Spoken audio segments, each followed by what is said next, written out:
이 40년 만의 인플레이션은 왜 찾아왔을까요? 그 말씀을 먼저 좀 시작해 보겠습니다. 인플레이션은 물가가 오르는 것 이렇게 말씀드렸었죠. 그죠? 물가라는 건 물건의 가격일 겁니다. 그죠? 가격은 무엇과 무엇으로 결정이 될까요? 아마 다 마음속으로 떠오르는 단어가 있으실 겁니다. 수요와 공급일 겁니다. 물가가 올라갈 때는 공급은 무언가 부족하겠죠. 그리고 수요는 폭발을 했겠죠. 공급이 적은데 수요가 넘치면 가격이 오를 수밖에 없겠죠. 네, 40년 만에 인플레이션이 찾아온 원리도요, 이 수요와 공급의 원리에서 크게 벗어나질 않습니다. 공급은 굉장히 힘들었고요, 수요는 강하게 폭발을 했습니다. 그 원리에 대해서 한번 잠깐 생각해 보도록 하죠. 자, 그래서 첫 번째, 40년 만에 인플레이션이 나타난 이유입니다.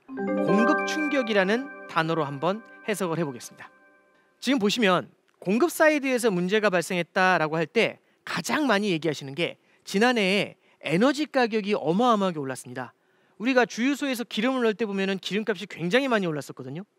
휘발유나 경유 가격이 굉장히 많이 올랐던 그런 경험이 있으실 겁니다. 그게 지금 보시는 차트죠.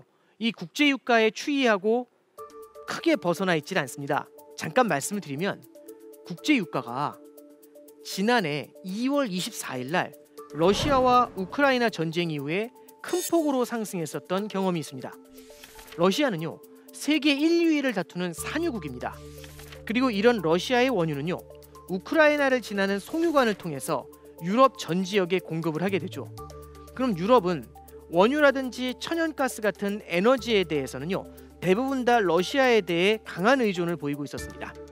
그런데 만약에 러시아 우크라이나 전쟁으로 인해서 이런 에너지의 공급이 무언가 큰 문제가 생긴다면 어떤 일이 벌어질까요?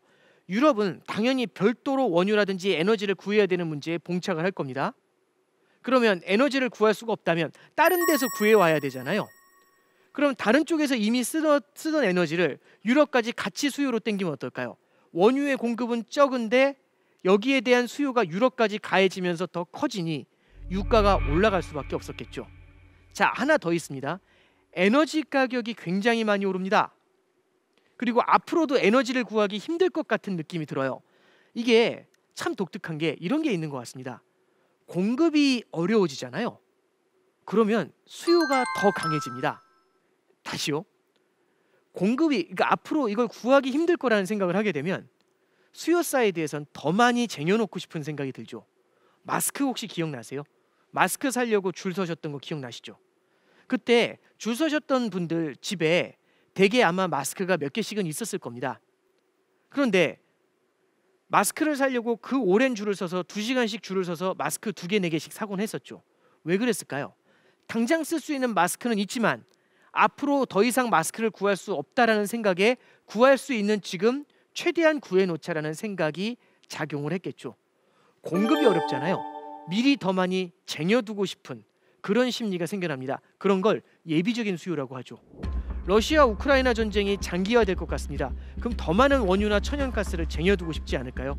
그럼 예비적인 수요까지 폭발을 하면서 국제유가가 급격하게 뛰기 시작을 합니다. 그래서요, 차트를 보시면 22년도 4월달, 5월달에 걸쳐서 큰 봉우리가 하나 솟기 시작을 하죠. 국제유가가 배럴당 130달러를 넘어선 적이 있습니다. 이렇게 유가가 급격하게 뛴 것이죠. 그럼 이런 건 당연히 인플레이션 압력으로 작용을 했겠죠. 잠깐 생각을 해보면 코로나 사태 이후에 4차 산업혁명이 빨라질 것이다라는 얘기가 나오게 되고 컴퓨터라든지 각종 전자기기에 대한 수요가 늘어납니다. 전자기기마다 반도체라는 게 들어가게 되겠죠. 그러면 생각보다 반도체에 대한 수요가 너무 크게 폭발을 한 거예요. 그러면 앞서 말씀드렸던 그 원리가 작동을 하겠죠. 반도체의 공급이 못 따라오니까 공급이 안 될 것 같으면 수요가 더 강해집니다. 그래서 쟁여놓고 싶은 수요가 생기죠. 그래서 지난해나 2년 전만 해도 반도체 품귀 현상이 일어난다 이런 얘기가 있었죠. 반도체 품귀가 나타나게 되니까 자동차 생산이 어려워지는 문제가 생기죠. 그래서 우리나라에서도 신차를 만들게 되면 이 신차에 대한 공급이 굉장히 어려워져서 새로운 차를 주문한 다음에도 그 차를 받을 때까지 시간이 굉장히 오래 걸렸습니다.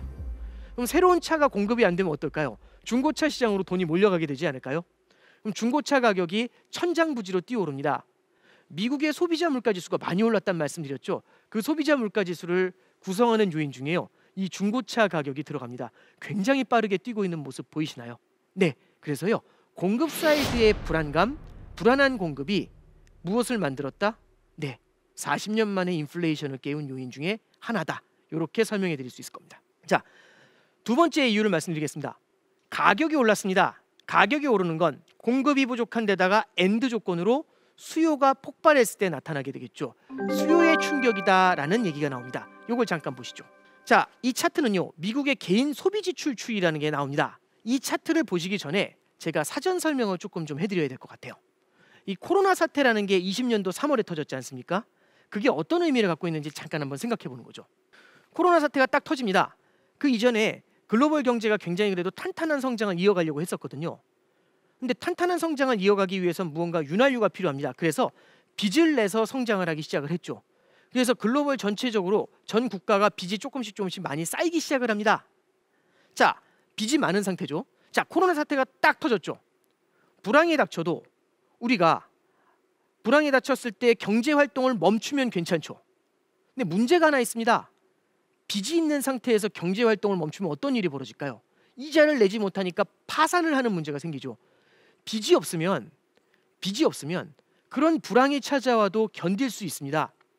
근데 부채가 많이 늘어나 있는 상태에서는 경제 활동이 멈추는 코로나 사태 같은 게 찾아오잖아요. 이러면 문제가 달라지게 되죠. 그러면 줄도산을 하게 됩니다. 기업들이 줄도산을 하게 되면 그런 기업에 대출을 해줬었던 은행들이 무너지게 되겠죠. 은행들이 무너지게 되면 은행들이 무너질까 봐 어떻게 할까요? 어떻게 해서든지 현금을 쟁여놓고 싶겠죠. 은행들이 현금을 쟁여놓으려면 어떻게 해야 될까요? 해외에 투자한 걸 다 팔고 돌아와야 되겠죠. 혹시 지난 시간에 어항이 깨질 때, 금융위기 때 어떤 일이 벌어졌다고 말씀드렸죠? 리먼 브러더스의 파산 이후에 이걸 막기 위해서 해외에 있는 자산을 매각해서 가져오면서 여러 가지 문제가 생겼다는 말씀을 드렸었죠. 예, 그런 비슷한 모습이 코로나 사태가 있었던 20년도 3월 달에 굉장히 일시적으로 압축적으로 나타난 바 있습니다. 자, 그러면 이때 정부나 중앙은행은 어떻게 행동했어야 될까요? 자, 이겁니다. 예를 들어서 미국 연준이 미국의 중앙은행입니다. 미국 중앙은행이 코로나 바이러스를 치료할 수 있었을까요?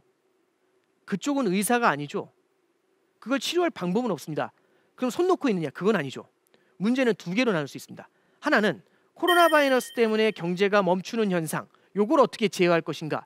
그래서 코로나 바이러스를 치료할 수 있는가의 문제가 있을 거고요. 두 번째는 코로나 바이러스로 인해서 경제 활동이 멈춰서 수많은 기업과 은행이 파산하는 것, 요거는 별개의 문제일 수 있죠. 그래서 정부나 중앙은행이 포커스를 둔 건 뭐냐면 기업이나 아니면 금융기관이 파산하는 걸 막기 위해서 굉장히 많은 돈을 공급해 주기 시작을 합니다. 이게 그 유명한 경기부양책에 들어가죠. 첫 번째는요. 미국 정부에서 강력한 재정 지출을 하게 됩니다. 그래서 수많은 보조금을 주게 되는데요. 금액만 해도 어마어마하죠. 잠깐 생각해 보실까요? 미국이 20년도 3월에 코로나 사태가 터졌지 않습니까? 그때 당시 트럼프 행정부 하에서 20년도 4월 달 바로 한 달이 지났을 때 어떤 정책이 나오게 되냐면 2.2조 달러의 경기 부양안이 나오게 됩니다. 2.2조 달러 하면은 느낌이 별로 없을 때인데요. 이게 어느 정도냐면 금융위기 당시에는 금융위기를 극복하기 위해서 나왔었던 경기 부양안이 7천억 달러였습니다. 어마어마하게 큰 금액이거든요. 7천억 달러를 소수점으로 바꾸면 0.7조 달러죠. 그때도 어마어마한 메가톤급 부양책이라고 막 그랬었어요. 근데 지금 뭐라고 말씀드렸죠? 트럼프 행정부에서 코로나 사태가 딱 터진 다음에 한 달 만에 나온 정책이 2.2조 달러의 부양책이 나온 겁니다. 그때의 3배가 나온 거죠. 그리고 여기서 그치지 않았죠. 2020년도 12월에는요. 조금 더 풀어줘야겠다 싶어가지고요. 9천억 달러를 추가로 주게 됩니다. 0.9조 달러죠. 그 이후에 21년도 3월 달에 바이든 행정부가 출범합니다. 바이든 행정부가 출범한 다음에 1.9조 달러의 추가 부양책이 나옵니다.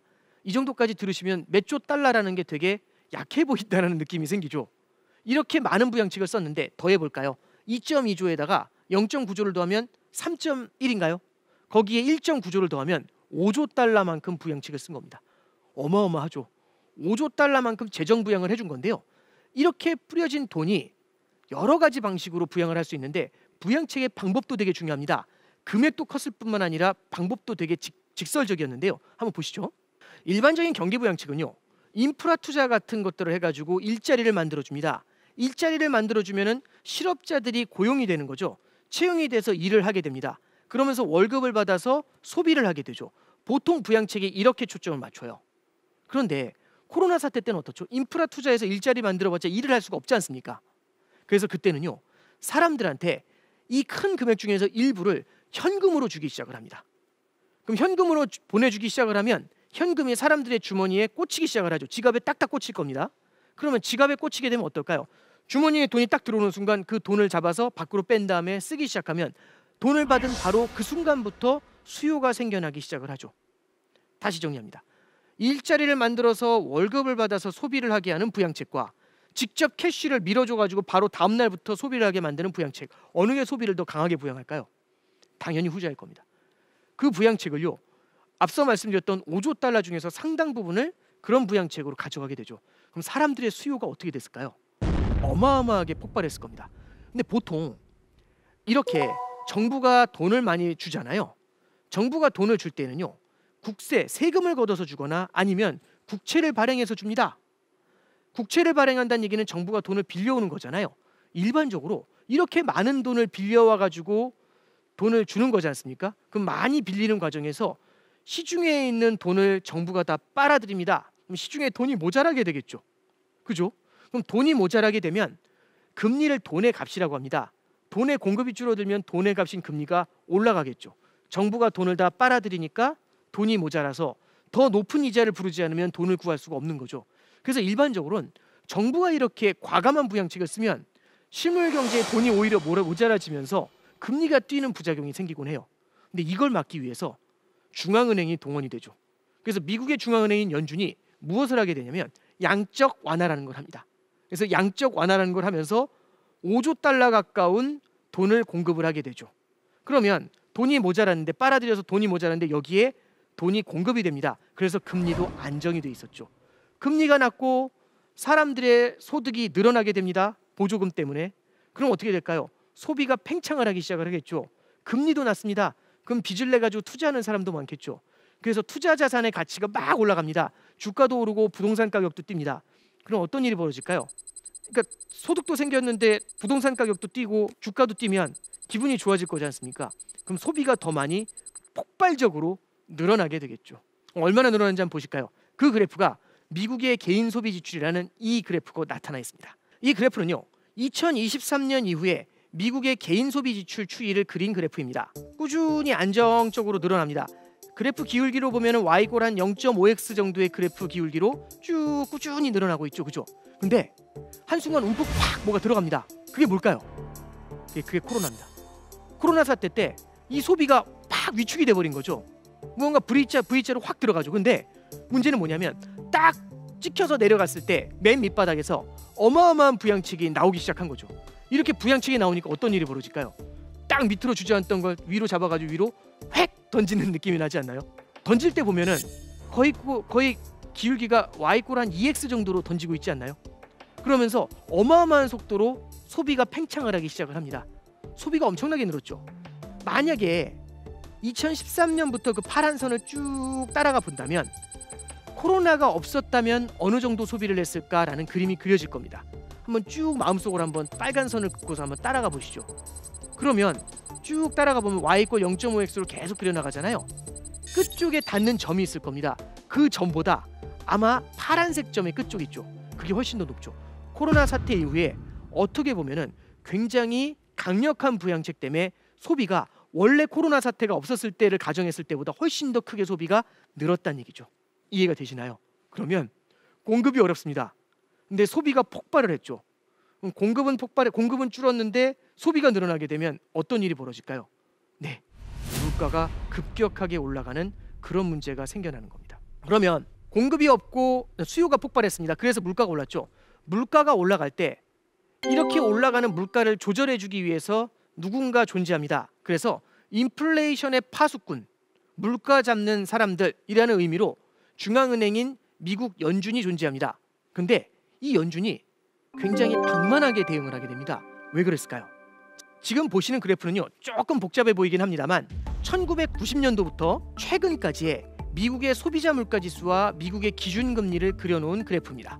빨간색 선이 미국의 소비자 물가지수고요. 파란색 선이 미국의 기준금리입니다. 뭐 오르다 내리다 오르다 내리다 이제 이런 그림들을 보실 수가 있겠죠. 그런데요, 중간에 보면은 빨간색 선이 밑으로 수직으로 확 내리꽂히는 게 보이죠. 그게 글로벌 금융위기입니다. 그때 당시에 어마어마한 불황이 찾아와서 사람들의 소비가 확 줄어들게 되니까 수요가 확 줄어들게 되면서 물가가 주저앉았었던 그런 기억이 있었죠. 이 글로벌 금융위기 때를 전후해서 한번 보시죠. 글로벌 금융위기 이전, 그 확 내려가기 전을 보시면요, 미국은 2% 정도의 물가 상승은 미국 중앙은행인 연준도 오케이 이렇게 얘기합니다. 자, 그러면 2% 정도에서 선을 한번 쭉 그어 보시죠. 그 이전엔 이 빨간색 선이 2% 위에서 놀던 적이 꽤 많았을 겁니다. 그러지 않나요? 물가 목표치인 2% 위에서 빨간색 선이 존재했던 때가 굉장히 많이 있었어요. 그런데 글로벌 금융위기 이후에 훅 수직으로 주저앉은 이후의 그림을 보시면 2% 선보다 물가가 위에 있었던 적이 거의 없죠. 살짝 고개를 들다가도 무슨 두더지 게임처럼 딱 맞고 내려오고, 살짝 고개를 들고 딱 맞고 내려오고, 딱 맞고 내려오고, 이거를 몇 차례 반복하는 모습을 보실 수 있습니다. 자, 그러면 물가가 생각보다 2% 위로 쉽게 오르지 못한다는 걸 봤죠. 되려 물가가 마이너스 수준까지 내려가려고 한 적도 있었죠. 2015년에 보면은 맨 밑바닥에 0% 밑으로 물가가 내려가는 게 보입니다. 그때 어떤 생각을 했을까요? 미국의 중앙은행은 전 세계가 일본된다 이런 고민을 했겠죠. 디플레이션 불황이 찾아올 수도 있어요. 이 공포에 빠져 있었던 겁니다. 자, 코로나 사태가 찾아옵니다. 그러면 비슷하게 어마어마한 불황이 찾아올 것이다라는 두려움을 당연히 가졌겠죠. 그러지 않았을까요? 이런 불황에 대한 불안감을 갖고 있는데 엄청난 돈을 뿌렸더니 물가가 올라오기 시작을 합니다. 근데 물가가 올라오던 초기에는 어떤 생각을 했을까요? 지난 10년간 제대로 물가가 올라오는 걸 본 적이 없습니다. 또 하나는요, 고개를 들다가도 금방 주저앉고, 고개를 들다가도 금방 주저앉고 이런 생각을 했죠. 그럼 이번에도 마찬가지로 고개를 들고 있지만 금방 주저앉을 거라고 생각하지 않았을까요? 그래서 보통 일반적으로 물가가 올라가면 빨간색 선이 올라가잖아요. 얼마 시차를 두지 않고 파란색 선이 따라 올라갑니다. 금리를 끌어올리면서 대응을 하거든요. 근데 2021년도 이후의 그래프를 보시면 물가가 빠르게 올라오는데도 미국은 제로금리에서 움직이지 않고 있었습니다. 그러다가 너무 많이 올라갔을 때 뒤늦게 빠르게 대응을 하기 시작을 했죠. 예, 뒤늦게 출발했던 겁니다. 약간 어떤 느낌으로 느끼시면 되냐면, 우리 이제 횡단보도 건널 때 보시면 이렇게 횡단보도 앞이 아니라 조금 멀리 떨어져서 가는데 내가 건너야 되는 횡단보도가 파란불이 켜진 거예요. 그럼 무슨 생각을 하죠? 건널까 말까 건널까 말까 건널까 말까 그런 고민 되게 많이 하지 않나요? 그러다가 아이 모르겠다 뛰자 이런 생각을 하죠. 그럼 마지막에 엄청나게 뛰어요. 전력 질주하는 거죠. 건너고 나면 이렇게 되는 거죠. 예, 뒤늦게 따라가는 모습을 보인 겁니다. 그래서 초기에 천천히 조금이라도 뛰었다면 그렇게 열심히 뛰지 않았어도 될 걸, 헉헉거리지 않았어도 될 걸, 뒤늦게 따라가다 보니까 너무 빠르게 금리를 올려야 되는 그런 문제에 봉착할 수밖에 없었던 거죠. 자, 물가가 굉장히 많이 뜁니다. 초기에 잡았으면 어쩌면 호미로도 막을 수 있었던 걸 지금은 가래로도 못 막는 그런 문제가 생긴 겁니다. 자, 그럼 여기까지 정리 한번 해볼게요. 물가가 오른 이유를 세 가지로 말씀드렸죠. 첫 번째는요, 강력한 수요입니다. 그죠? 두 번째는 공급이 힘들었죠. 세 번째는요, 미국 중앙은행인 연준이 인플레이션의 파수꾼이 이걸 그냥 되게 쉽게 생각했던 겁니다. 이 세 가지가 만났죠. 강한 수요와 불안한 공급과 그걸 지켜만 보는 연준. 어떻게 보면 노래 가사 같은 이 세 가지 조합이 40년 만에 인플레이션을 만들어냈다. 우리는 이렇게 해석해 볼 수도 있을 겁니다. 그러면 이런 인플레이션이 어떤 영향을 주고 있고 어떤 흐름으로 이어지게 될지 그 말씀을 좀 간단하게 드려보도록 하겠습니다. 인플레이션이 40년 만에 찾아옵니다. 그럼 어떨까요? 저도 40년 전의 기억은 없는 것 같습니다. 많은 분들도 40년 전의 기억이 생생하신가요? 근데 40년 만에 충격적인 게 다가와요. 그러면 이런 걸 쉽게 대응할 수가 있을까요? 그게 쉽지 않았을 겁니다. 자, 보세요. 그러면 40년 전에 인플레이션이 있었다는 얘기잖아요. 그때는 무슨 현상이 있었을까요? 40년 전에는요, 석유 파동이라는 게 있었습니다. 자, 그래프를 보시면 아까 전에는 90년도 이후에 미국의 소비자 물가 지수를 그렸었죠. 이번에는요, 조금 더 길게 갑니다. 1945년 이후에 미국 소비자 물가를 그렸습니다. 그러면 뒤쪽에 제가 빨간색으로 긴 박스가 하나 있는 게 보이시죠? 빨간색 박스가. 그게 뭐냐면 이번에 물가가 올라오기 전에 80년대 초반부터 해가지고 최근까지 40년 동안 물가가 크게 오르지 않았던 그 그림을 나타냅니다. 그러면 40년 동안은 지금처럼 물가가 세게 오른 적이 없다는 걸 여기서 보여주고 있죠. 올랐다 내렸다 올랐다 내렸다 올랐다 내렸다 올랐다 내렸다 이걸 반복합니다. 그럼 이번에 오르면 어떨까요? 내리겠지라는 생각을 하지 않았을까요? 근데 갑자기 생각했던 것보다 큰 폭으로 뛰어오릅니다. 그러면서 80년대 70년대 이후에 이렇게 올라오는 걸 본 적이 없어요. 당황하지 않았을까요? 이 똑같은 그림이 1970년대에도 있었습니다. 우리는 1970년대의 그 인플레이션 위기를 석유 파동이란 단어로 기억을 합니다. 그때 왜 물가가 올랐을까 하면 딱 두 단어로 말하죠. 73년도의 석유 파동과 79년도의 석유 파동 때문입니다. 이렇게 얘기를 합니다. 73년, 74년에는 어떤 일이 있었냐면 4차 중동 전쟁이 있으면서 그때 당시 중동 국가들과 미국의 사이가 틀어지게 돼요. 그래서 중동 국가들이 미국에 대해서 원유 수출을 금지하게 되죠. 그러면 미국의 원유 수출이 금지가 되니까 미국의 유가가 뛰기 시작을 했겠죠. 그때 70년대 초만 해도요. 1배럴에 2달러밖에 안 하던 국제 유가가 불과 몇 년 만에 1배럴에 12달러까지 뜁니다. 70년대에 2달러에서 12달러면 6배 뛴 겁니다. 굉장히 유가가 많이 올랐죠. 이때 인플레이션이 심했고요.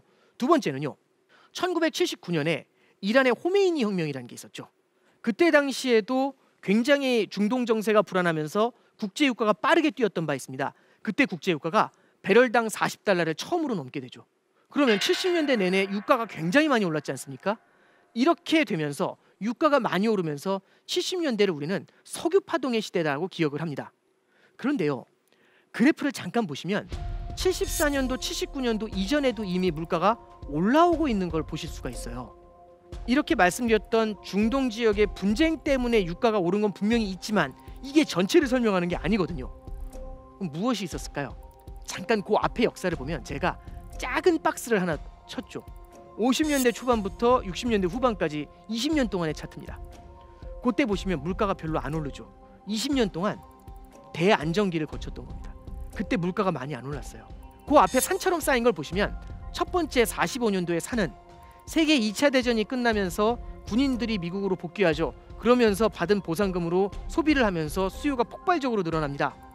물건에 대한 공장이 돌아가지 않으니 물건에 대한 공급은 없는데 수요가 늘어나니까 물가가 폭발적으로 올랐던 거고요.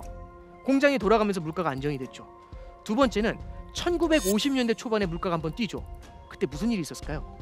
예, 한국 전쟁이 있었습니다. 그때 당시에 물가가 한번 뛴 다음에 그 이후에는 제대로 된 인플레이션을 경험해 본 적이 없습니다. 20년 동안 물가가 안 오르잖아요. 그럼 무언가 안정됐다는 느낌이 들지 않았을까요? 안정됐다는 느낌. 그런데 그러다 보니까 인플레이션은 찾아오지 않을 거라고 생각을 하니까 굉장히 미국의 정부에서는요. 재정 지출을 크게 늘리게 됩니다. 방만한 재정 지출을 하기 시작을 하죠. 방만한 재정 지출을 했을 뿐만 아니라 그때 당시에 근본위 화폐제를 풀면서 통화의 공급도 늘리기 시작을 합니다. 이런 것들이 굉장히 강한 물가 상승 압력을 높여놨고요. 여기에 말씀드렸던 중동 전쟁이나 호메이니 혁명이 같이 겹쳤던 것이 70년대 10년 내내 굉장히 강한 인플레이션을 불러왔던 거죠. 앞에 20년 동안 평온한 시기가 있었기 때문에 거한 사위라는 말이 필요하지 않습니까? 안정적일 때 위태로움을 생각해야 되는데 그게 아니라 안정적인 것들이 영원히 이어질 거라고 생각을 하면서 물가가 올라가지 않을 거라고 생각을 하면서 굉장히 많은 부양책을 썼던 거죠. 그게 물가를 끌어올렸던 겁니다. 근데 물가를 막상 끌어올리게 되니까 이걸 어떻게 대처해야 될지 우왕좌왕했겠죠. 그러다 보니까 물가가 10년 내내 고물가를 유지했었던 그런 아픈 기억을 갖고 있는 겁니다. 자, 70년대에는요. 20년 동안의 안정기가 70년대에 불안을 만들었다고 말씀드렸죠. 그러면 그 앞에 40년 동안의 안정기가 또 다른 불안을 만들게 되는 그런 불안감이 생기지 않을까요? 네. 그래서 첫 번째는요. 40년 만에 찾아온 인플레이션은요. 무언가 여기에 대한 효과적인 대응을 굉장히 힘들게 만드는 게 있습니다. 왜? 기억 속에 사라져 있고요. 안심을 하게 되는 문제가 생기게 되겠죠. 자, 두 번째입니다. 앞서서도 중앙은행의 실수를 좀 말씀드렸던 바가 있는데요. 이 40년 만의 인플레이션 충격이요. 처음에는 초동 조치를 불가능하게 만듭니다. 왜 그런지 한번 잠깐 직관적으로 생각해 보죠. 이런 겁니다. 여기 마을이 하나 있습니다. 마을에 다 같이 살고 있는데 우리 마을은 40년 전에 호랑이가 멸종했다고 가정을 해보죠. 그래서 호랑이는 완전히 멸종했다고 생각을 했는데 오늘이 마을 잔치하는 날입니다. 제가 산에 올라가가지고 토끼를 좀 잡아오려고 산에 올라갔는데 와, 호랑이를 만난 거죠. 40년 만에 멸종했다고 하는 그 호랑이를 만난 겁니다. 구사일생으로 살아남아가지고 마을 잔치하는데 피투성이가 돼서 뛰어들어옵니다. 그래서 호랑이입니다 막 소리를 지르는 거죠. 그럼 사람들이 어떻게 생각할까요? 쟤 왜 저러냐? 이렇게 생각하면서 끌어낼까요? 아니면 호랑이 호랑이 이럴까요? 호랑이는 40년간 멸종이 돼서 한 번도 본 적이 없지 않습니까? 아마 제가 헛것을 봤다고 생각할 수 있을 겁니다. 그러지 않을까요? 그러면 실제 물가가 올라오는 걸 봤지만 이게 일시적인 물가 상승 혹은 페이크에 불과할 것이다. 가짜 인플레이션이다. 이런 생각을 많이 했겠죠. 그래서요. 잠깐 몇 개 언론 기사를 당시 인용을 해보면 물가가 빠르게 올라오던 21년도 7월 달에도 미국 중앙은행 총재죠. 파월 의장이라는 사람은 인플레이션은 일시적 현상이다 라고 얘기를 했죠. 그리고 일시적인 인플레이션 때문에 금리를 섣부르게 인상하지는 않을 거다 이렇게 얘기를 했던 겁니다. 그리고 바이든 대통령이나 미국의 재무장관도 인플레이션이 일시적이라는 데에 이구동성으로 동의를 했었죠. 인플레이션을 바라보는 것 자체가 처음에 나타난 인플레이션을 이게 심각한 것이라고 생각하지 않았던 거죠. 그래서 초동 조치가 실패하는 문제를 낳았던 겁니다. 자, 마지막으로 하나 더 말씀드릴 수 있는 게 뭐냐면 이런 케이스가 있을 겁니다. 40년 만에 인플레이션을 만났지 않습니까? 그죠? 그러면 이번에 인플레이션이 언제쯤 사그라들까 이런 생각들을 되게 많이 할 겁니다. 저도 이렇게 어디에 세미나를 하거나 하면은 인플레이션이 언제쯤 사그라들까요? 이런 질문들을 굉장히 많이 받습니다. 그러면 그 가정하에서는요. 인플레이션이 안정적인 수준인 2% 수준으로 돌아가면 다시는 인플레이션을 40년 동안은 최소 안 보게 될 것 같아. 이런 전제를 깔고 있는 겁니다. 병원에서 한번 태어나면 다시 들어올 일은 없어. 이 전제를 깔고 있는 거죠. 근데 잠시 여기서 환율 얘기를 좀 해드려 보겠습니다. 뜬금없이 환율 얘기일 수 있겠지만 이게 시사하는 바가 굉장히 크거든요. 잠깐 보시죠. 지난 시간에도 한번 말씀을 드렸지만 미국의 금리가 올라가게 되면 미국 달러를 갖고 있었을 때의 이자 매력이 높아집니다. 그럼 달러에 대한 수요가 늘어나게 되고 달러를 살려다 보니까 달러 값이 올라가게 되겠죠. 그래서요. 지금 보시는 그래프의 파란색 선은 미국의 기준금리죠. 계속해서 22년도에 올라가는 게 보입니다. 그리고 빨간색 선은 원달러 환율이죠. 환율도 따라서 올라가는 게 보입니다. 그죠? 여기까지는 되게 쉽습니다. 미국 금리가 올라가니까 달러를 갖고 있을 때 매력이 높아져서 환율이 뜁니다. 달러가 더 강해집니다. 여기까지는 굉장히 이해가 쉬워요. 그런데 이상한 일이 있죠. 갑자기 22년도 10월 달을 거치면서 미국 금리는 더 올라가는데 환율은 급전직하로 확 주저앉는 게 보이시나요? 그러지 않나요? 이건 뭘로 설명할 수 있을까요? 미국 금리가 올라서 환율이 내립니다. 이렇게 설명할 수는 없겠죠. 중요한 건요. 그래프는 미래를 보여주지 않습니다. 숨어있는 1인치를 찾아보죠. 그럼 옆에 있는 1인치를 딱 늘리게 되면 사람들은 미래를 보고 움직이거든요. 미래를 보면 미국 금리가 물가를 잡은 다음에 미국 금리가 빠르게 내려올 거라는 기대를 갖고 있습니다. 그럼 뒤에서는 계단처럼 올라갔던 파란색 선이 계단처럼 내려오는 게 보이겠죠. 빠르게. 그러면 미국의 금리가 내려갈 거라는 생각을 갖다가 미리 땡겨서 반영을 하니까 환율이 우르르 무너져 내려오는 그런 모습을 우리는 이 그래프를 통해서 보실 수가 있습니다. 이게 무슨 얘기일까요? 물가가 안정이 되면 그때부터는 금리를 내리고 그렇게 되면은 금융시장을 비롯한 실물 경제도 다 좋아질 겁니다라는 전제를 깔고 가는 거죠. 우리는 너무 빠르게 물가가 안정됐을 때 무언가를 할 거라는 그런 기대를 갖고 있는 겁니다. 그런데요. 이런 기대들이 무엇을 만들게 되냐면 인플레이션의 재발을 갖다가 만들어낼 수가 있겠죠. 잠깐 보시죠. 자, 이건 70년대 미국 소비자 물가지수 추이입니다. 이 차트를 보시기 전에 저랑 한번 잠깐 이런 생각을 해보죠. 시청하시는 분들께서 의사입니다. 저는 환자예요. 입원해서 들어왔습니다. 왜? 위가 안 좋아서. 근데 왜 위가 안 좋냐면 저는 매운 떡볶이만 먹습니다. 에브리데이. 삼시세끼를 전부 다 매운 떡볶이만 먹었죠. 젊었을 때는 상관이 없는데 나이가 드니까 위에 부담이 가는 겁니다. 이게 소화가 안 돼요. 그래서 위에 부담이 너무 커진 다음에 나머지 너무 아파가지고 입원을 한 겁니다. 근데 그렇게 자극적인 음식만 먹다가 병원에 들어와서 흰죽 쌀밥만 먹으니까 너무 답답한 거죠. 그래서 너무 답답한데 이제 한참 동안 입원을 하면서 매운 떡볶이를 안 먹으니까 이제 위가 좀 풀리는 겁니다. 그럼 이제 의사 선생님한테 제가 뭐라고 할까요? 퇴원시켜달라고 난리를 부리겠죠. 이글이글 타는 눈빛으로 퇴원시켜달라고 얘기합니다. 여러분들이 저를 바라보면 어떤 생각이 드실까요? 저는 퇴원하면 어디 갈 것 같으세요? 떡볶이 먹으러 갈 것 같지 않으세요? 그러면 퇴원시켜야 되나요? 아니면 좀 더 놔둬야 될까요? 그게 핵심 아닐까요? 퇴원을 하는 순간 나가서 떡볶이 많이 먹으면 한 달 안에 또 들어오게 되지 않을까요? 자, 봅니다. 인플레이션이라는 것도 제압이 되면 되는데 인플레이션이 제압될 것 같으니까 미리 소비를 땡깁니다. 자산 가격이 오르고 실물 경제가 확 살아납니다. 그러니까 내려오려고 했던 물가가 다시 올라가는 문제가 생길 수가 있겠죠. 70년대가 그랬습니다. 보시면 70년대 차트를 보시잖아요. 자, 물가가 오르기 시작을 하죠. 60년대 후반부터 물가가 오르기 시작한 다음에 한 차례 내려왔습니다. 그래서 다들 브라보 하면서 좋아했죠. 물가는 안정이 될 거야.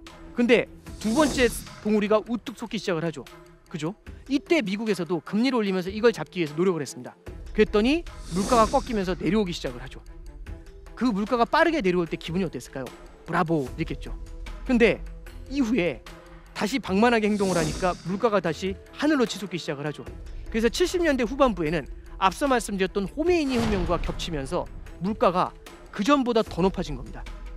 그래서 이때는요, 이거 치료하려고 어떻게 했냐면요, 대수술을 감행합니다. 대수술이 뭐냐면 그때 당시 미국의 중앙은행에서는요, 기준금리를 20% 가까이 끌어올리면서 물가 잡기에 나서죠.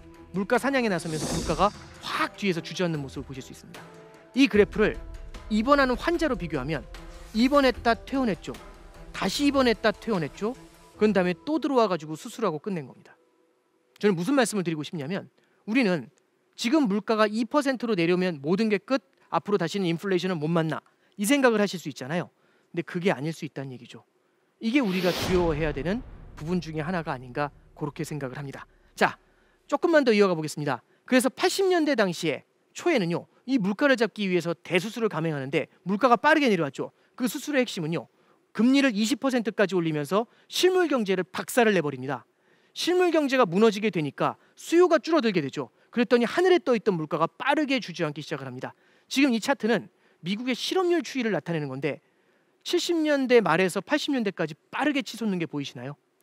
이때를 배경으로 한 영화가 하나 있어요. 혹시 행복을 찾아서라는 영화 보신 적 있으신가요? 그 영화가 이제 윌 스미스가 주연을 한 영화인데 80년대 초반에 샌프란시스코에 굉장히 어려웠었던 경기 침체 상황을 그대로 담고 있는 그런 영화입니다.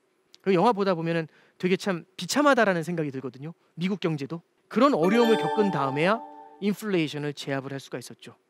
10년짜리 인플레이션을 만들게 되면 이런 부작용을 겪을 수가 있습니다.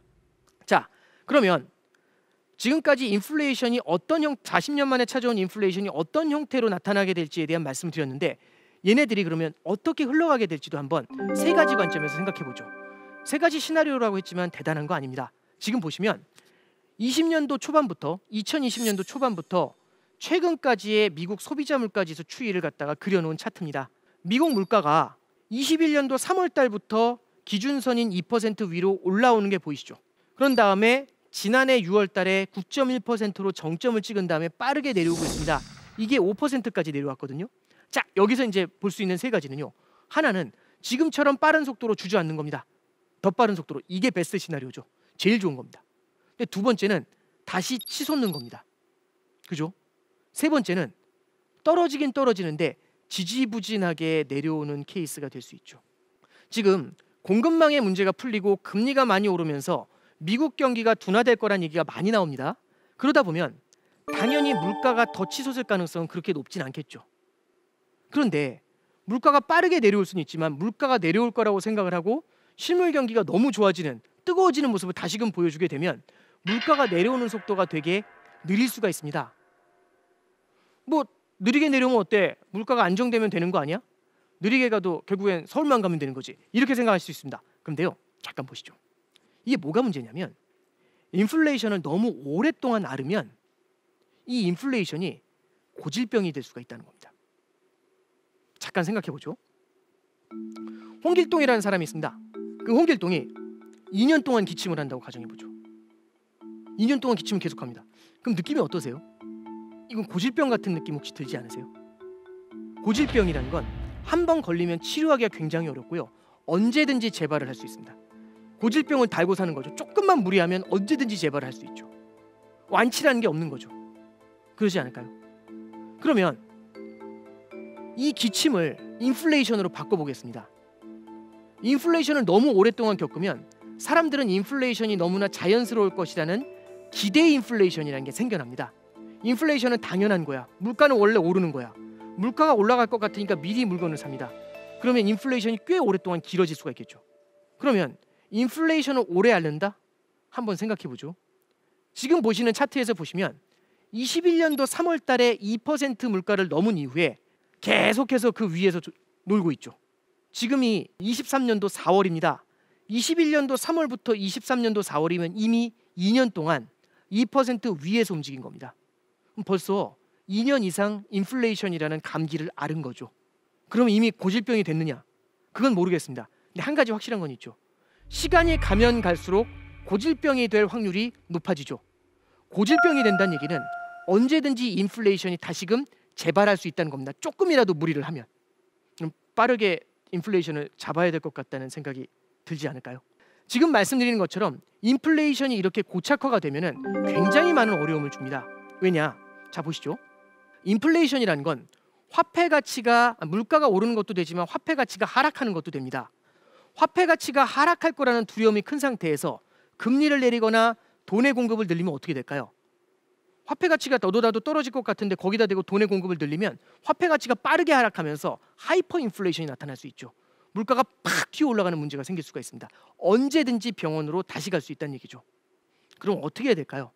이 인플레이션이 고착화가 되면 중장기적으로 언제든지 재발할 수 있기 때문에 마음껏 금리 인하를 하면서 적극적으로 경기 부양을 하는 게 굉장히 어려워질 수가 있습니다.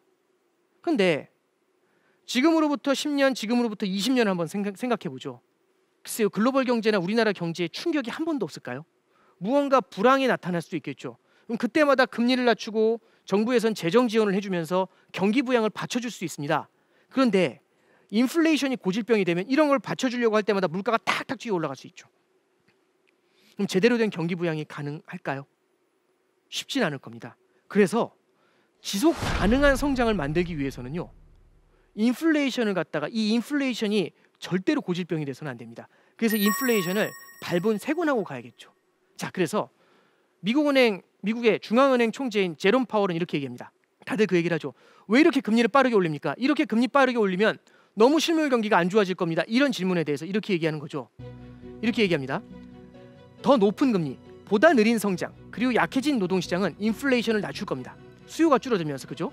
다만 가계와 기업에게도 일정 수준의 고통을 안겨줄 겁니다. 그러니까 금리를 올리니까 물가를 잡는 과정에서 가계도 고통을 안겠죠. 성장이 둔화되고 금리 이자 부담이 늘어나니까. 근데 불행히도 이는 지금의 이 인플레이션을 낮추기 위한 비용입니다. 그러나 지금도 힘들지만 물가 안정에 실패하게 되면, 그게 인플레이션을 고질병으로 만들게 되면 그보다 더한 고통을 가져다 줄 겁니다라는 얘기를 하고 있죠. 지금 금리가 올라서 힘든 것보다, 성장이 둔화돼서 힘든 것보다 물가가 고질병이 되면 인플레이션이, 그러면 더욱더 힘든 고통을 가져다 줄 겁니다라고 얘기하고 있는 거죠. 하나 더 보겠습니다. 이창용 한은 총재의 코멘트입니다. 두 번째 빨간색으로 쓰여져 있는 두 번째 문단의 글을 보시면 단기적으로는 물가 대응을 위한 매파적인 성향을 드러냈지만 고령화 등을 고려할 때 장기적으로는 비둘기파가 되고 싶다, 이런 코멘트가 있습니다. 매파라는 건요, 금리를 갖다가 인상하는 통화 긴축을 선호한다는 의미고요. 비둘기파라는 거는 조금 돈을 많이 좀 공급을 해주면서 실물 경제를 윤택하게 만들게 해주는, 통화 정책을 좀 긴축적이 아니라 완화적으로 유지하는 걸 말합니다. 만약에 지금 인플레이션을 매파가 돼서 잡지 못하면 인플레이션이 고질병이 될 수 있잖아요. 그러면 중장기적으로 힘들 때마다 이걸 지켜줄 수 있게 비둘기로 돈을 풀어줄 수 있는, 금리를 낮춰줄 수 있는 경기 부양책을 쓸 방법이 없어지는 거죠. 그래서 지금 조금은 어렵지만 지금의 인플레이션을 제압하고 가야 된다라는 그런 코멘트로 해석을 할 수가 있을 겁니다. 자, 여기까지 한번 정리를 해볼게요. 인플레이션이라는 게 어떤 충격을 주는지를 말씀드렸죠. 그 충격의 극단에는요, 이 인플레이션이 고질병이 되는 게 굉장히 무서운 겁니다. 그렇게 되면 진짜 70년대처럼 굉장히 오랫동안 인플레이션 때문에 고생을 할 수가 있겠죠. 그래서요, 각국 중앙은행은 지금의 인플레이션을 어떻게 해서든지 잡기 위해서 실물 경제가 다소 힘들더라도 높은 금리를 유지하고 있다, 이렇게 해석을 할 수 있을 겁니다. 이제 이런 인플레이션에서 살아남기 위한 시나리오들에 대해서 한번 말씀을 좀 간단하게 올려보겠습니다. 자, 인플레이션에서 살아남기 위해서는요, 첫 번째는요, 제일 중요한 건 소비를 줄여야 됩니다. 이게 소비라는 게 사람의 습관이다 보니까 쉽게 안 줄어들죠.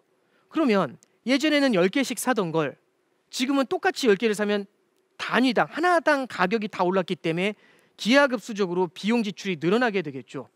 그러면 나중에는 저축을 허물면서 빚을 내면서 사야 될 겁니다. 빚도 늘어나고 저축도 줄어들게 되면은 미래를 담보할 수가 없게 되겠죠. 그래서요, 인플레이션의 세상에서는 비용의 지출을 최소화하는, 허리띠를 졸라매는 그런 저축이 굉장히 중요하다라는 게 첫 번째입니다. 두 번째 말씀을 드리면요, 인플레이션을 잡기 위해서는 금리를 올려줘야 됩니다. 실물 경제가 어려운데 금리가 올라갑니다. 그럼 어떤 일이 벌어지게 될까요? 가계의 성장이 어려운데 금리가 올라가면 이자 부담이 더욱더 크게 느껴지게 되겠죠. 그래서 제일 중요한 건요, 이럴 때일수록 부채를 최소화하는 전략을 쓰시는 게 되게 중요합니다. 그러면 두 개를 조합하면 빚을 내서 소비를 확대하는 것들, 이런 것들은 굉장히 주의해야 되는 그런 케이스라고 할 수 있겠죠. 그래서 소비와 저축에 있어서 굉장히 현명한 방법들을 많이 고민하셔야 되고요, 부채를 최소화하는 방법들도 고민해 주셔야 됩니다. 이게 우리가 생활 속에서 인플레이션에서 살아남기 위한 가장 중요한 팁이 될 수 있고요. 여기서 조금만 더 나아가서 그럼 우리의 투자에는 어떤 관점을 가져갈 수 있을지도 함께 말씀드려 보겠습니다. 자, 저는 인플레이션이라든지 이런 것들이 경제를 둘러싸고 있는, 투자를 둘러싸고 있는 환경이라는 말씀을 드렸습니다. 이 환경은요, 여러 가지 요인들이 존재를 하겠지만 대표적으로는 성장과 물가라는 두 가지 요소로 해석을 해볼 수 있을 겁니다. 성장에는요, 고성장과 저성장이 존재합니다. 물가는요, 고물가와 저물가가 존재할 겁니다. 그럼 얘를 2x2 행렬로, 2 곱하기 2 행렬로 만들면 고성장 고물가, 저성장 고물가, 고성장 저물가, 저성장 저물가, 이런 4개의 국면으로 만들어 놓을 수가 있겠죠. 그럼 잠깐 보시죠. 고성장 고물가, 저성장 고물가를 잠깐 보는 겁니다. 각각의 환경마다 무언가 유리한 자산이 있겠죠. 자, 물가가 높습니다. 누가 제일 유리할까요? 물가가 높아진다면 이 물가가 높아지는 걸 갖다가 어느 정도는 좀 해소시킬 수 있는, 물가 오르는 것에 대한 혜택을 받고 싶은 그런 자산들이 인기를 끌겠죠. 그게 원자재나 금과 같은 자산들입니다. 그래서 혹시 이 앞에 있는 그래프를 보시면 고물가 국면에서는 성장과 관련 없이 고물가 국면에서는 원자재와 금의 굿이라고 표현되어 있는 게 보이실 겁니다. 자, 고물가 국면에서는 금리가 뛰겠죠. 금리가 뛰게 되면은 채권은요, 고정금리입니다. 지난 시간에 SVB 사태 말씀드리면서 1% 금리의 장기 채권이 금리가 뛰면서 굉장히 힘들어졌다라는 말씀을 드렸었잖아요. 1%로 내 거는 남아있는데 다른 금리가 다 올랐으니까요. 그래서요, 물가가 고물가를 기록할 때는 금리가 고금리가 형성이 됩니다. 금리가 올라가게 되면 제가 예전에 갖고 있던 낮은 금리의 채권의 인기가 다 떨어지게 되겠죠. 그럼 어떨까요? 채권 투자는 배드라고 나옵니다. 주식 투자를 보죠. 물가가 높더라도 성장이 강하게 나오면 주식이 좋을 수 있습니다. 왜? 성장이 높게 나오면 그만큼 기업들이 더 많은 돈을 벌게 될 테니까요. 그런데 성장이 저성장이고 물가가 높으면 어떻게 될까요? 주식이 좋을 수가 없겠죠. 배드가 나오는 겁니다. 그래서 이 4분면은요, 각각의 국면별로 무엇이 유리하고 무엇이 불리한지를 그려놓은 겁니다. 자, 요걸 조금만 더 이어가 보도록 할게요. 그러면 지금 우리는 어디에 있을까를 한번 생각해 보는 겁니다. 지금 우리는요, 물가는 높은 수준에 있죠. 성장은 조금씩 저성장으로 이동해 가는 것 같은 그림입니다. 그러면 저성장 고물가의 어딘가에 위치해 있지 않을까라는 생각을 해보게 됩니다. 그런데 앞서 말씀드렸던 것처럼 전 세계 정부나 중앙은행은 무엇에 포커스를 두고 있죠? 지금 물가를 어떻게 쓰는지 제압하려는 데 포커스를 두고 있죠. 그러면 고물가인 상황에서 저물가로 잡아내리려는 노력을 하는 겁니다. 그러면 저성장 고물가 칸에서 어딘가 저물가의 칸으로 이동해야 되니까 저성장 고물가에서 고성장 저물가나 아니면 저성장 저물가로 잡아내리려고 할 거지 않습니까? 그죠? 만약에 제대로 성공한다면 어떨까요? 성장은 크게 다치지 않으면서 고성장을 유지하면서 물가가 안정이 되는 고성장 저물가라는 아름다운 스토리가 그려질 수 있겠죠. 그죠? 근데 만약에 너무 세게 긴축을 해서 물가는 잡았지만 실물 경제가 둔화돼서 성장도 주저앉는 저성장 저물가로 떨어져 내려갈 수도 있겠죠. 그죠? 그리고 만약에 물가 잡는 것조차 실패한다면 저성장 고물가에 그냥 남아버릴 수도 있습니다. 자, 말씀드리고 싶은 건 4개의 칸에 어딘가에 존재해야 됩니다. 근데 우리는 가끔씩 그런 생각을 해요. 무언가 투자를 한다면 지금의 환경을 보고 투자하려는 경향이 높죠. 인플레이션에서 살아남으려면 물가가 높을 때 좋은 자산을 사면 돼라는 생각을 할 수 있죠. 그렇지만 투자는 지금을 보고 하는 게 아니라 미래를 보고 해야 되는 거죠. 자, 미래를 본다면 지금은 저성장 고물가에 있지만 미래에는 저성장 저물가, 고성장 저물가의 어디론가 이동해 있을 수 있죠. 어디로 갈지는 모르겠지만요. 자, 그러면 우리는 지금의 모습을 보면서 저성장 고물가에 해당되는 자산들에게만 포커스를 맞춰서는 안 됩니다. 다양한 자산들을 깔고 가야 되는, 다양한 시나리오를 대비해야 되기 때문에 다양한 자산들을 깔고 가는 전략이 굉장히 중요하겠죠. 다양한 자산을 깔면서 투자하는 걸 우리는 뭐라고 하냐면 분산 투자라고 얘기를 합니다. 자, 다음 페이지 보시죠. 분산 투자라는 얘기를 하면 아이고 그냥 주식 채권 나눠 사라고요. 아니면 주식도 하고 예금도 나눠 하라고요. 이렇게 이제 보통 보시는 분들이 많아요. 예, 맞는데요. 그거는 분산 투자 전략의 하나입니다. 그 일환 중에 하나인데요. 잠깐 보시죠. 분산 투자 전략에서 4가지 정도를 말씀드리겠습니다. 첫 번째는 자산의 분산이라는 게 있습니다. 이게 주식을 담을 수도 있고 예금도 하고, 그죠? 안전한 예금도 하고, 그리고 원자재도 담을 수 있고, 다양한 자산을 나누어서 까는 것들, 이런 것들을 우리는 자산 분산이라고 하죠. 근데 잠깐 보시죠. 주식 투자를 해도 미국 주식에 투자할 수 있고, 한국 주식에 투자할 수 있고, 중국 주식에 투자할 수 있습니다. 다양한 지역에 나눠서 투자할 수도 있겠죠. 그러지 않나요? 그래서 주식을 투자할 때도 다양한 지역에 나누어 투자할 수 있는 것들을 우리는 지역 분산이다, 이렇게 얘기합니다. 자, 세 번째입니다. 통화의 분산이 있는데요. 우리는 필연적으로 원화를 가지고 투자를 하죠. 원화 표시 자산이 대부분입니다. 근데 원화하고 다르게 움직이는 자산들이 있죠. 그게 달러라든지 엔이라든지 금과 같은 자산들이 이 통화의 분산에 해당이 될 수 있습니다. 조금씩은 통화의 분산도 고민해 보는 것도 필요하지 않나 싶습니다. 자, 마지막으로 지금까지 말씀드렸던 자산 분산, 지역 분산, 통화 분산은요, 지금의 스크린샷을 대비해 가지고 지금의 모습에 대비해서 나누는 거죠. 근데 지금이 좋은지 안 좋은지는 또 모릅니다. 시점에 따라서 계속 바뀌니까요. 그래서 각 시점별로 나누어서 자산, 지역, 통화 분산을 하는 걸 뭐라고 하냐면 시점의 분산이라고 얘기하죠. 이런 것들을 우리는 분할 매수다, 이런 단어로도 표현을 하곤 합니다. 그래서 분산 투자하자라는 말씀드렸는데 여기에 대해서 조금 더 디테일로 들어가면 4대 분산, 자산, 지역, 통화, 시점의 분산, 요 4가지를 함께 고민해 보시는 게 필요하지 않나 그렇게 생각합니다. 자, 이제 정리할 시간이 된 것 같습니다. 저는 이제 이번 강의에서 40년 만에 거대한 인플레이션이라는 괴물이 깨어난 이유를 설명해 드렸죠. 강한 수요와 불안한 공급과 그걸 지켜본 연준, 요 3콤보가 만들어낸 작품이라고 말씀드렸습니다. 작품이라기보다는 굉장히 큰 고통이죠. 40년 만에 인플레이션을 맞아서 전 세계가 매우 어렵게 대응을 하고 있습니다. 그리고 어떻게 해서든지 인플레이션을 제압하기 위해서 노력을 하고 있죠. 그런데 이 과정에서 인플레이션이 고질병이 된다면 매우 어려운 환경이 이어질 수 있다. 이런 점을 아울러서 함께 설명해 드렸습니다. 미래를 정확히 예측할 수는 없습니다. 그걸 예측하면서 무언가 투자한다는 거 그거 쉽지 않습니다. 결국 우리는 다양한 시나리오의 가능성을 열어두고 이에 대응하는 게 필요하겠죠. 그래서 분산 투자, 현명한 소비, 그리고 부채 관리가 인플레이션에서 살아남기 위해서 가장 필요한 것들이다 라고 그렇게 말씀을 전해드렸습니다. 인플레이션의 제압은 지속 가능한 성장을 위한 초석이다, 이런 말씀을 드립니다. 성장에는 일반적인 성장과 지속 가능한 성장이 있을 겁니다. 지속 가능한 성장을 위해서는 지금의 어려운 인플레이션을 제압하고 가는 것이 중요하죠. 그리고 그런 어려운 환경 속에서 우리는 현명하게 견뎌내는 것이 보다 필요하다고 생각을 합니다. 지금까지 대한민국 최고의 강연 최강 1교시 오건영이었습니다. 감사합니다.